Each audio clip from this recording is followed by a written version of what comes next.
already targeting the bottom lane. Kog'Maw and Rakan taken away from Uzi and Ming. The last time these two teams played, Uzi and Ming had the Xia-Rakan combo. They played into Slay and RonOP's Ezreal and Taric.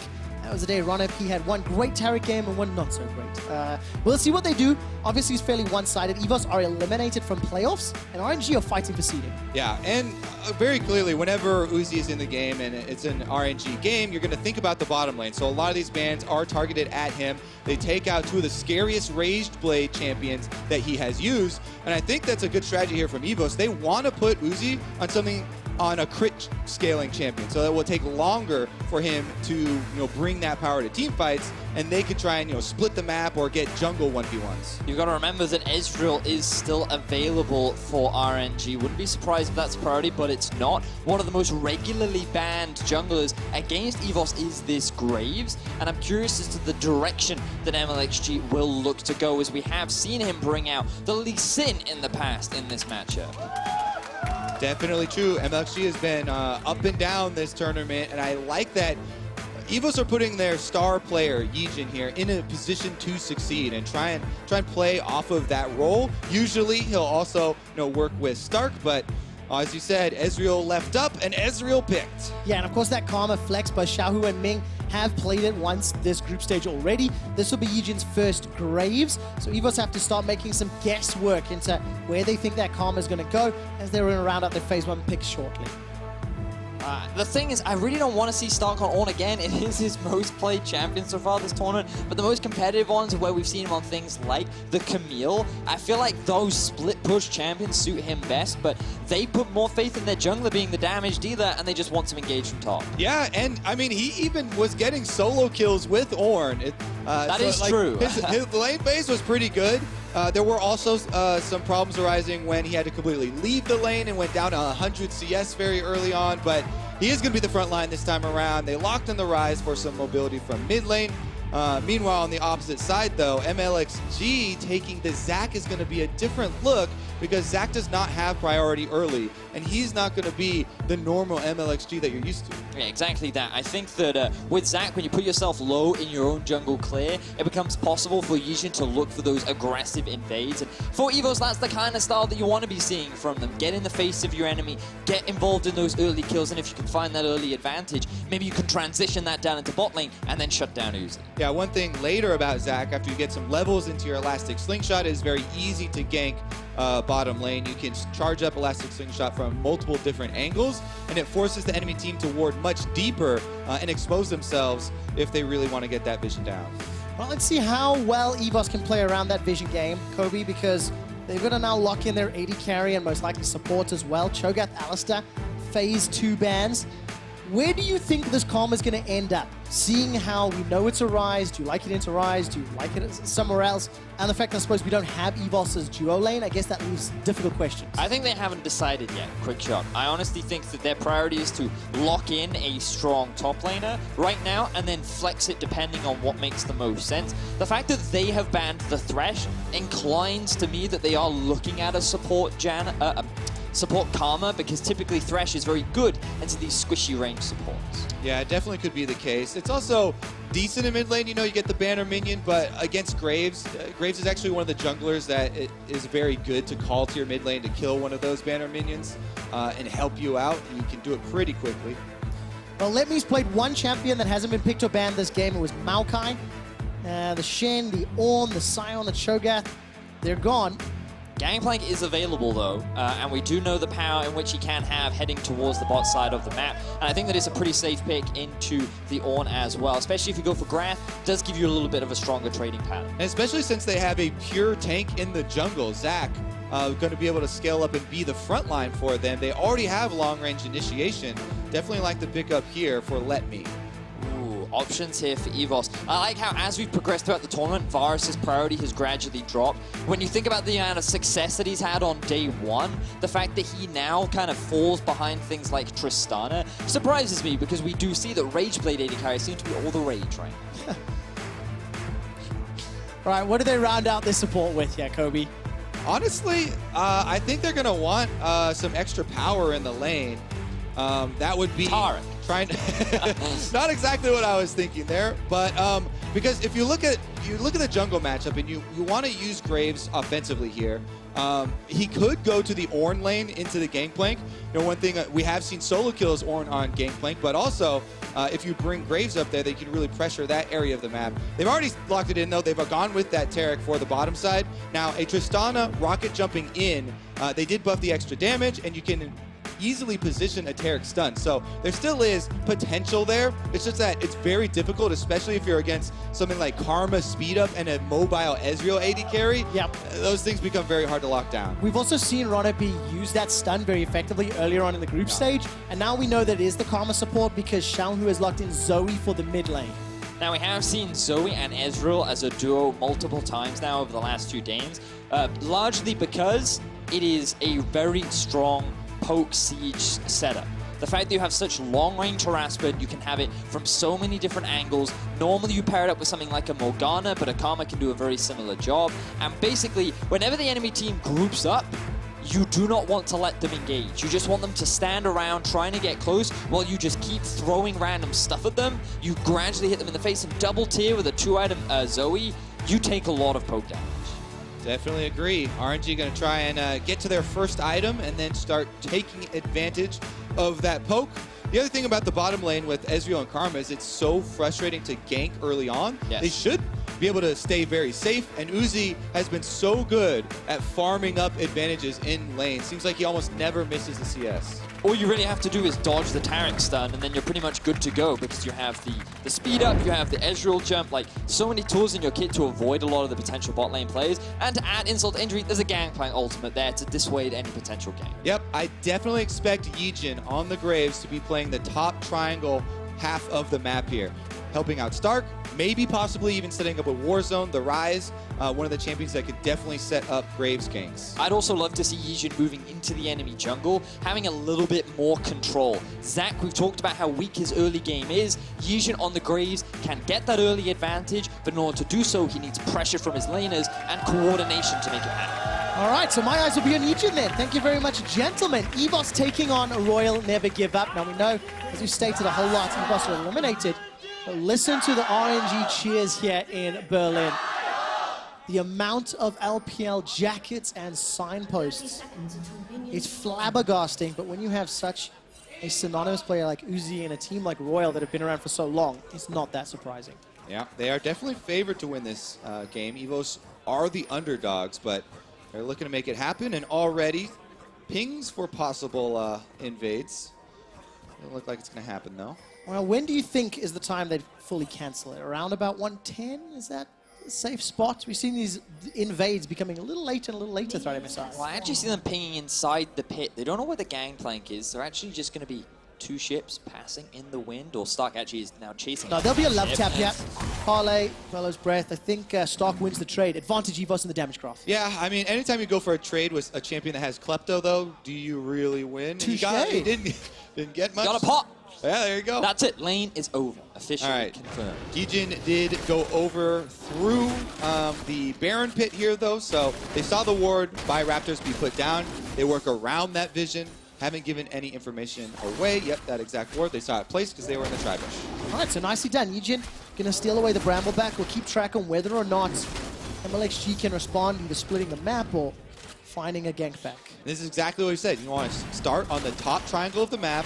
You're invading the jungle. It sets him up to play off of these laners. Exactly, and you can put the Zac behind, because right now RNG have no idea that this invade is happening, and the fact that Mlxg is doing a full clear towards the bot side, it's not only one of the advantages of Zac, but it could end up costing him once he realizes, I've got nothing left. Well, YiJin gonna take an exit path up here through the top side. Actually, gank.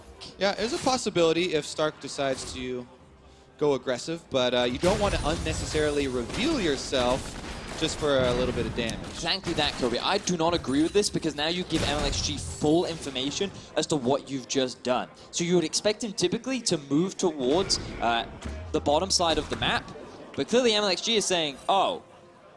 Yeah, I definitely agree because his bottom lane is pushing right now. You know, the Uzi and Ming lane, double ranged.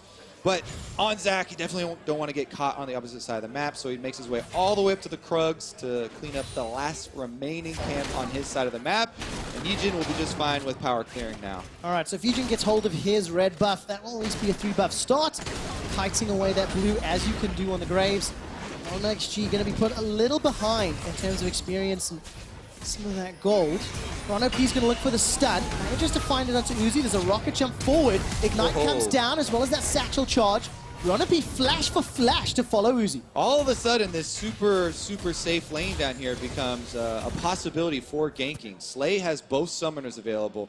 RonOP also did use the Ignite though, so maybe that's not quite so much. It's one of the disadvantages of running teleport on the AD carry. Uzi doesn't have that same sort of defensive setup, and now we see the Graves hanging around the mid lane. All right, take a look at this. Flash is available for XiaoHu. The Sleepy Trouble bubble will keep Warzone locked in place. YiJin's not done chasing yet. The smoke screen will slow him down while they're chasing in the mid. LetMe's in trouble. Stark looking for the solo kill. Won't find it. YiJin and Warzone, they're chasing. There's a quick draw forward. Now there's the channel from the jump. XiaoHu flashes to safety. He stays alive. Now Mlxg with the unstable matter. RonOP comes in looking for the stun. All of a sudden, RNG, they're trying to surround EVOS. Then Paddlestar comes back, and that gives Warzone a spanking. Ming is flashed forward. Trouble bubble sleeps nobody. EVOS continues to run for their lives. The fight's not done yet.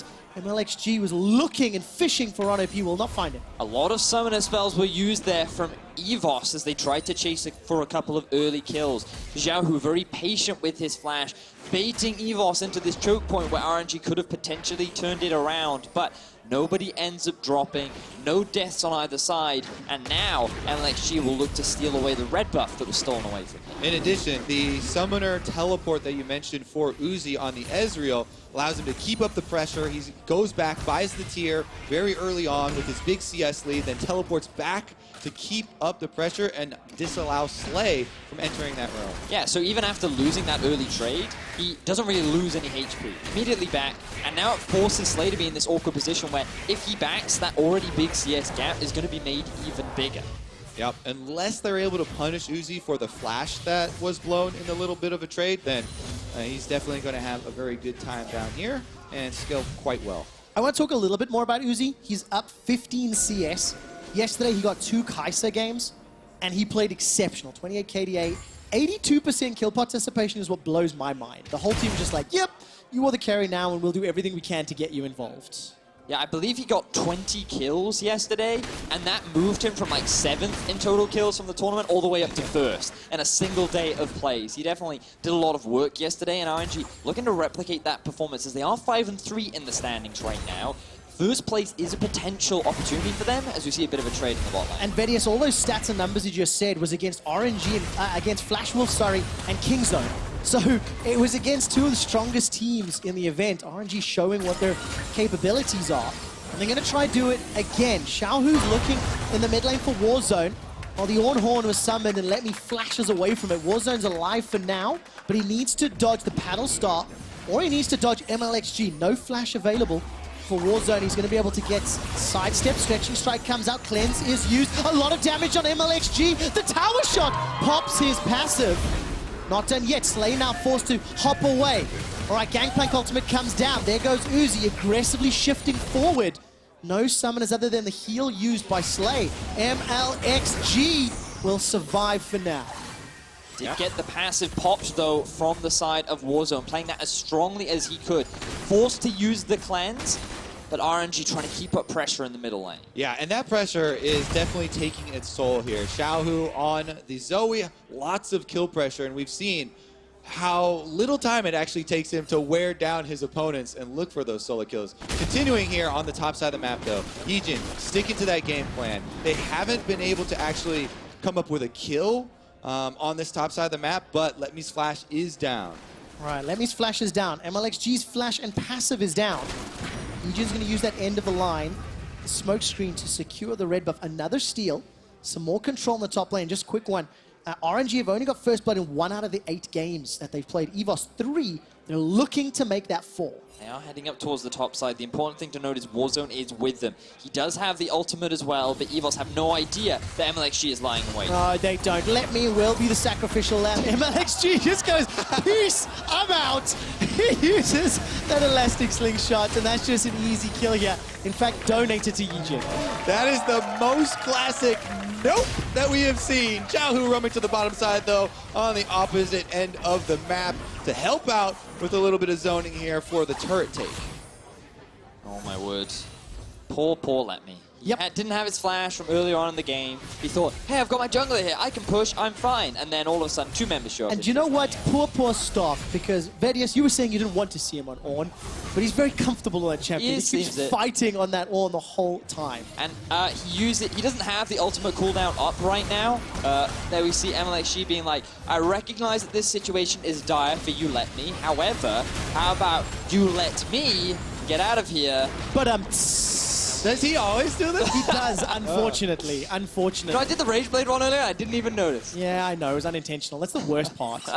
But we're getting to 10 minutes, and yes, EVOS were able to pick up first blood, but as far as the stats are concerned, they've not got any first tower bonus gold across all 8 of their games. And when it comes to dragons, they've only got 1 first dragon out of 8 of their games. That's somewhere where RNG are a little stronger, and they've got strong laners in the middle and bottom, so they can set up around those objectives if they want to. And even though this is, the early game plan is play around the top side there for YiJin, it's difficult to see the, well, never mind, we're going to have RonOP running here. We will. Flash and Ignite is available too. There's no support from anybody else. He flashes the True Shot barrage. Mystic Shot from Uzi tags him. And they'll say, rinse and repeat, flashless Taric, we'll get him next time. And the thing about RonOP, right, is he's quite a fascinating alive character because he has a 40% kill participation so far in this tournament. And for a support, that is extremely low. So moving on from like the mid game onwards, I really want to see what RonOP is doing in the mid game, because for you to have that little kill involvement when your jungler has like a 72% kill participation really speaks to what are you up to, Ron?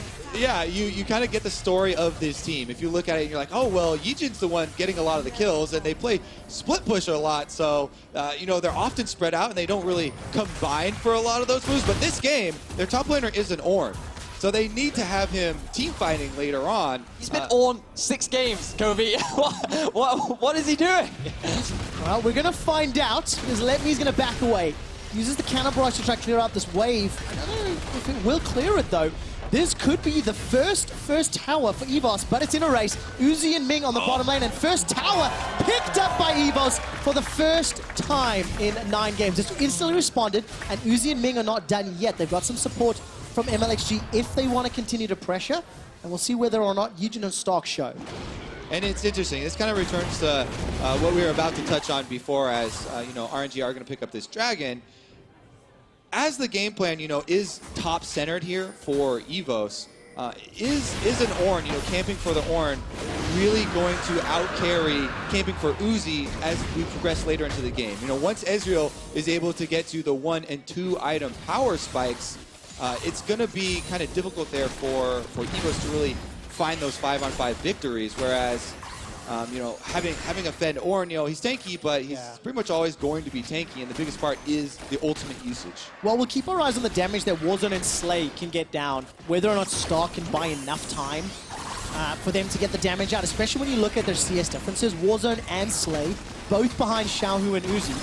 Uzi's going to look for Warzone now, uses that W Spell Thief to get some damage. True Shot Barrage flies across, an attempted steal or assist there from Uzi.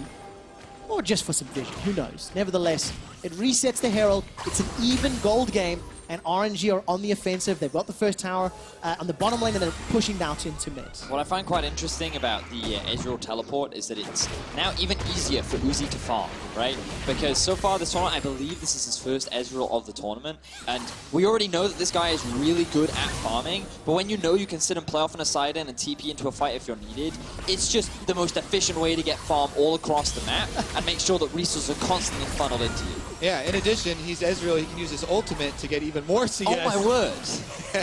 And a hard push here. So he has done this, pushed it on the bottom lane. Right now, though, RNG are resetting with 2 members recalling, so probably won't be too offensive of a move. But something you previewed earlier, Vedius, the poke that RNG have drafted. That is about to come to brunt here in the mid lane. They can group up, fire off these skill shots, and only a couple of them do have to land before Warzone is again pushed back to base, as it's been constantly done throughout this game. Yeah, and of course, you know, you mentioned the fact that Uzi first Ezreal this tournament. Definitely not first Ezreal for Uzi. He's a pretty famous Ezreal player. Oh yeah, you know. Who knew that people with mechanical ability could play Ezreal so well? But of course, Uzi going to clear out that top wave. We saw a little bit of pressure in mid. XiaoHu and Uzi not going to stick around for the tower.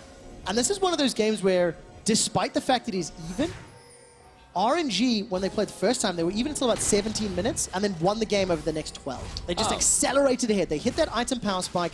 No Trinity Force yet for LetME or Uzi. The moment those are completed, I would anticipate RNG to say, come at me, EVOS, I think we're ready to fight. Based on their tournament's trajectory, one would imply that would be the case. We'll see if that is the game plan, though, or if EVOS can be the ones to find a successful fight. Stark has had a good game so far, has completed the Iceborne Gauntlet, and Kobe, you mentioned earlier that he wants to be grouping with his team and trying to force these engages. I wonder how well they'll be able to set that up against a team like RNG, who right now are just playing on all 3 lanes. Well, right now they're getting a little bit of counter jungling done as YiJin stays a level ahead of the Zac, farming it up.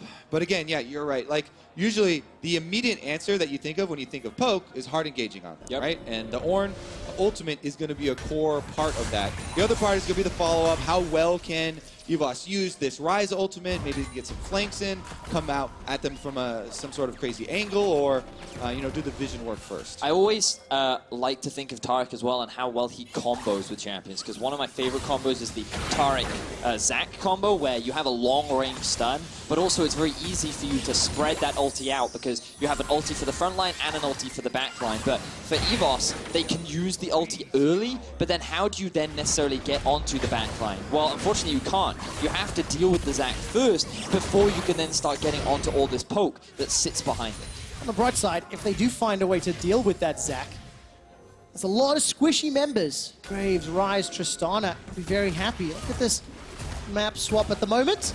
Trinity Force is completed. Gentlemen, Royal never give up, officially online. And with a minute 45 to a Mountain Drake, if they don't fight before that, RNG will definitely set their sights on the Mountain Drake. Actually, Mlxg is just going to decide to fight right now. Elastic Slingshot in. Let's bounce out. True Shot Barrage flies across. RonOP flashing away. Cosmic Radiance will buy some time. Stark is teleported into a Sleepy Trouble bubble, but he managed to buffer the movement and dashes away to safety. RNG will get the TP, will get the flash from RonOP, and most likely this mid tower. And they can just poke at this tower. They don't have to rush anything right now. They've got a Gangplank pushing on bottom side. Well, they have indeed. Paddle stop to the face! Get dunked! Ron not so OP. Arcane shift over to the side. Uzi escapes with his life. RNG first kill. This is the very classic Zoe Ezreal combo that we've been seeing a lot so far in this tournament. Every time you try to defend your tower, it's like, here, play with me. And unfortunately, EVOS is losing every time they choose to play. They are indeed. Look at that. LetME chains the barrels onto Slay. Warzone's trying to zone him away. And they lose their tower in the mid lane. RNG 40 seconds to Mountain Drake. Gold is now 1,500 gold up. I'm looking for the paddle. I'm looking for the paddle. Oh, not going to commit. I thought XiaoHu could have done it. He could have gone for it, Kobe. Could have done it. Did not decide to. As you said as well, though, the Drake will come up fairly shortly. And since they just took mid-turret and they already have deep wards, looks like RNG have pretty good handle on this game. And Uzi actually going to 1v2 on the top side a little bit instead. Nobody moving towards the dragon. Not just yet. That paddle stuff fell just a little short. Defensive flash, fail flash. Slay face planted. Can't afford those mistakes if you want to try and take down RNG. Straight into the wall. XiaoHu so close to being killed. Remember, he did have cleanse up, so maybe he didn't even need to, but at the same time, flash for flash. EVOS not quite working out the way they wanted. It's not. I mean, it's 2,000 gold down in what feels like the blink of an eye. There is an advantage, of course, for EVOS. They do have this Tristana, this Ryze, this Ornn, so if they find some team fights the added value will be good, and they are the ones to start the Mountain Drake. Yep, here come RNG though, and remember, even though an AD carry is split pushing top, Uzi has teleport on the Ezreal. They've got the objective though. EVOS able to take the Drake. All right, so a little bit more late game insurance on the side of EVOS, but they cannot afford to lose more objectives to this poke composition. If RNG set up the siege and Warzone maybe get a little confused of which direction he wants to go, trying to defend this tower. There we go. The problem is that he's actually decided to go phase rush on the Ryze rather than the more conventional spellbook, which means that he's now forced to sit in a side lane against an Ezreal that has TP. And there are so many things wrong with the sentence that I just said that it feels so strange. He doesn't have it available, so for now, Warzone will be fine in the 1 versus 1, but if he is the one that's getting matched in a side lane against Uzi, it's always going to be easier for him to not only play super defensively and just keep the wave pushed up, but also then rejoin his team should RNG want to force an objective elsewhere. Yeah, especially if, you know, something like a Zac engages and Gangplank ultimate comes down. Phase Rush can be very useful in escaping things like that, taking off the slow and being able to run through those giant AoE fields. We're going to need a lot of time before we can see that happen. 20 minutes is fast approaching. And EVOS, look, they've got a scaling comp, right? They've got a team fight comp. They want to get to later game. But there's no slouching on the side of RNG. Gangplank, Ezreal, gonna do so much as this game scales up. And look at this, Uzi picking a fight with YiJin. Cosmic Radiance will buy some time. YiJin gets bopped around. Paddle start just before the Radiance times out. And RNG, they're getting frisky. You can feel the tension, the need or the want to try and push EVOS around further. Poker's come out, and here comes the hard engage. Okay, but how much damage is there on the side of EVOS? It's a fight to multiple fronts. Ming is down. RonOP maker rather, as well as XiaoHu. Now the teleport finishes from LetME. Warzone's trying to zone Mlxg away. Slay got chunked out, and he's killed by Uzi. It's a 1-for-2 in favor of RNG. And this is a Ezreal with red buff, and they've got lane priority. So RNG, even though it's a trade here where they're able to get 2 kills for 1, they can also push on turret. There's no flash for Warzone. He's going to get shut down if RNG chase. They decide against it. Warzone steps a little bit further forward. I think he's feeling very eager. Uzi finds YiJin, end of the line. There's not going to be enough damage. Uzi gets another kill, and Baron's going to spawn shortly.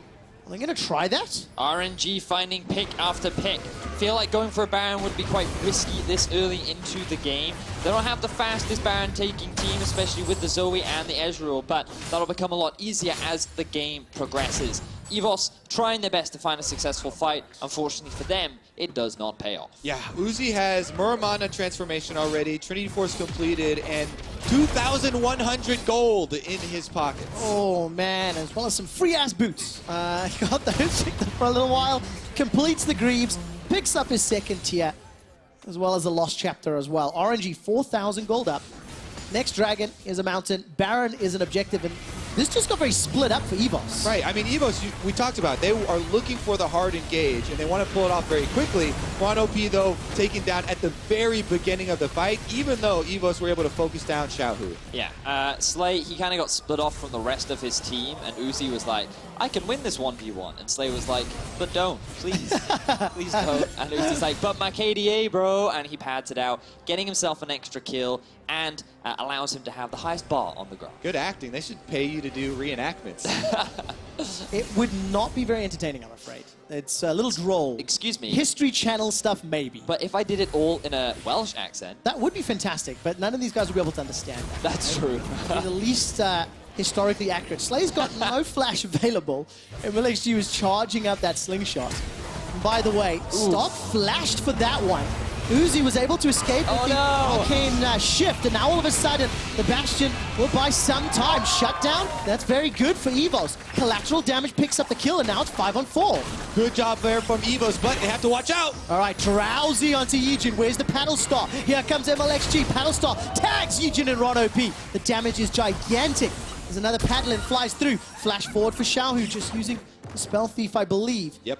And RNG not done yet, continuing to chase. Oh, you can tell they really wanted to go in on that engage when the Sleepy Trouble bubble landed. But again, Uzi is so much of this team, so much of the damage, they don't commit. They don't want to take the extra risk. and RNG saw a little bit of restraint. Ooh, look at that burst onto YiJin. XiaoHu's going to keep throwing out those paddles. Slay's stepping forward. This could get a little risky. Uzi teleporting back. All right, here comes Uzi. That's at least one Mystic shot. Arcane shift over as well. True shot barrage will not take down RonOP. And with that portal jump, XiaoHu just falls a little shy. As it stands, the inner turret's down though. And note how RNG are focusing their attention on the towers rather than the Baron. They recognize that the big way for them to throw this game would be going for a very early purple worm, so instead they'll just take the free objectives, they have full control over the map, and gaining further control over mid makes setting up towards the top side of the map a lot easier. So RNG with the safer decision. And in addition, they have got a Mountain Drake 25 seconds on the way. So if they take that one first, then it becomes a lot less risky to burn that Baron down. That's very, very true. So RNG will now set their sights on getting vision around the bot side river. But I must acknowledge how well XiaoHu has been playing so far in this game, because as they set up for vision, and if EVOS try to contest, they're going to constantly try to deal with XiaoHu as he's throwing out this non-stop poke. Yeah, RonOP takes a shot to the face. And it was a good sign. Seeing EVOS, yes, they threw a lot at RNG, but they got Uzi down. And if they can get one of the carries in sort of LetME or Uzi, maybe that's a way that they can do more. XiaoHu forced to use his real flash. RonOP and Stark now running for their lives. Ming has joined the fight. A new challenger appears. YiJin wanting RNG to chase, wanting RNG to go into him. But they didn't because they're securing the uncontested Mountain Drake down bottom. And as a bit of an update, been keeping track of this. RonOP so far, 66% kill participation has been involved, and a lot of the action that EVOS have been trying to force. They, as a team, have been grouping up, trying to look for these engage opportunities, but yet to really snowball into a big advantage. And Vedius, 100% kill participation for Stark and YiJin. So still the traditional, EVOS style, but they're bringing in that support. Because we were talking about how we wanted to see this Ornn involved and use the advantage. I would like that, yes. But the question is, how well will they do it? Because XiaoHu's making their life very, very difficult right now, even after the pick from Uzi, who is level 14 on this Ezreal. Just the damage from Zoe with 2 items finished is rather terrifying. And it's so funny when you watch games like this, because RNG so clearly ahead and in control, not really putting themselves in risky situations. But they smashed Flash Wolves and Kingzone harder than they did EVOS today. And there's always had results-based discussion, If this game gets to 30, 35, 40 minutes, what if EVOS's mechanical ability wins a team fight? What if EVOS start a huge upset? I mean, it is a big what if. NA will be celebrating along with Vietnam because that would open the doors. There's a couple Team Liquid fans in the audience who just cheered. I'm not quite sure if you heard that. But yes, I mean, there is stakes here. For RNG, a win secures them a semi-final spot, Kobe.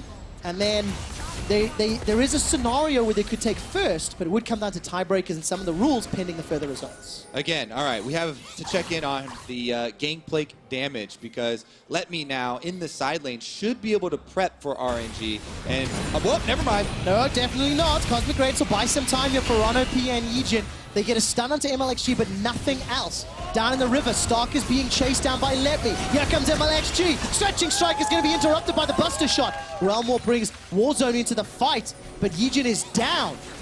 And it's RNG that group before EVOS. They're the ones to initiate the fight while the opposition is spread apart. The jungler is down. Baron is now an easier target to take, but Stark still has his engage. Sleepy Trouble Bubble, insta-cleanse out of. Stark has actually used his ultimate already. Did not save it for a potential Baron pit fight. Could that be game-changing? Yep, 5 members of RNG. Still 14 seconds left on YiJin, so RNG can force. All right, they can indeed. Another Trouble Bubble. Paddlestar's going to go into the pit. Baron's going low. It's about 50% HP. 4,000 hit points. There's no smite, remember. Going to be secured here by RNG. And Royal Never Give Up will turn to fight. Stretching Strike onto Stark. Good damage on Mlxg. Warzone forced to run away. Cannon Barrage comes out. Warzone still alive for a few seconds longer before Uzi takes him out. Now Stark's on the front line. Forced to jump backwards. YiJin's not done. He dashes forward. Stun comes out from RonOP and now slays the target. He's going to get caught. Tag, slip, taken down by Uzi. YiJin will be the next to fall if RNG chase. They decide against it. They've got the Baron and more towers. Yep, they're not going to stop with just that. Here come 5 members of RNG with a double-stacked Baron minion. Oh man, the inhibitor turret will be the target. Where is the defense? YiJin and Stark, the last members remaining. but they cannot stand toe-to-toe at 27 minutes. The inhibitor drops. RNG, they found the pick onto YiJin, and without the jungler's assistance, the risk of a steal was little to none. And after that EVOS, they tried their best to go for a fight, but given that the ulti from start was used so early on, it meant that when they grouped up around the Baron, it was easy pickings for RNG. Yeah, here we go. The elastic slingshot afterwards here for Mlxg to chase. Uzi jumps over the wall. They've got the Karma speed up also enabling this. And then both the Sleepy Trouble Bubble and Gangplank ultimate to force Warzone to walk the long way around and buy Uzi enough time to shoot him down. It's just a matter of RNG with the constant chase, with the Baron buff, everything coming together, and they're looking for that semi-final spot. QuickShot, you already talked about it. One win here will tie them up alongside Kingzone and will help them secure that spot. Did a little bit of damage there, Uzi. 5,892. Mlxg 64. How do you only deal 64 damage? Is that like Cinderhulk proc? Is that about, or Stretching Strike maybe? Yeah, Zach doesn't have a lot of high base images, and it was on someone with magic resistance. Maybe it was a little bit of Cinderhulk burning for a while. He didn't touch anything else. So Ron had 0 damage. I'm starting to figure out why maybe he's not getting as many assists. Couldn't really get involved with the fights, just mainly used the disengage tool. In order to get an assist, you have to get kills. That is very valid. Very valid point. As it stands, he's still at 66% kill participation, as you so rightly pointed out. But RNG, they've got Baron, they've got a 10k gold lead. Played this one safe and by the numbers. Just guarantee themselves that top 4 seed. Oh! Slapped in the face. Oh, that is actually disgusting damage. But with the Void Staff, Mlxg, are you kidding me? Uzi sends his regards. The RNG fans in Berlin erupt in cheers. And in a 5 versus 4, Royal never give up on taking down the base. Warzone will be the target. He's pushed away from the Nexus, and the 5-man stack of RNG are onto the Nexus turrets. Only Warzone and Stark remaining. Call of the Forge God did nothing. The Nexus turrets are falling, and RNG will take down EVOS. RNG qualify for the semifinals in Paris. Very dominant and convincing win coming off the back of RNG. Very much what you would like if you are a fan of RNG, especially going into the semi-finals. The remaining games today still mean a lot in terms of seeding, but also battling for that 4th and final semi-final seed. Especially in this tournament where the top spot and the trophy are so much in contention, and you feel like multiple different regions have a very good shot at it. RNG putting themselves right up near the top of the standings. Really, really well played. Clean, controlled. There was opportunities for EVOS. They were not so insurmountably behind that their team composition could not work. But unfortunately, just some of those picks, some of the mispositioning on the map hurt them. EVOS are now 1-8, if my memory serves correctly. They have 1 game left later today, I believe, against Fnatic. And that will be the end of their MSI run. For RNG, though, they're going to be looking very closely at the rest of the games because only Team Liquid or Fnatic are fighting for that final berth into the top 4, Kobe. Oh, they're fighting all right, and they're about to come up next. A lot of anticipation to see if it is going to continue the run for North America's best. I mean, the Magic, right? They have to bounce back. They have to take down Flash Wolves. How much pressure does this add to the players? Probably a lot. Like, well, okay, so you can because if you know you're out, if you know you're out, it's off, right? Yeah, but sure. But right now, odds are stacked against you, right? So you're kind of looking at this and you're thinking, okay, it's quite unlikely that we'll be able to qualify, so we'll just do our best and hope things work out. But now things are in control for Liquid. If they find themselves the 2 wins, but the tiebreaker possibility is still within their sights. Well, we will find out. I love seeing shots there from EVOS backstage, despite the loss, despite the fact they're out there still taking this deadly seriously. When we come back, Team Liquid will get themselves a chance to tie the score with Fnatic by taking down Flash Wolves. We're also going to hear from Ming, so don't go anywhere. We'll see you soon. He uses that elastic slingshot.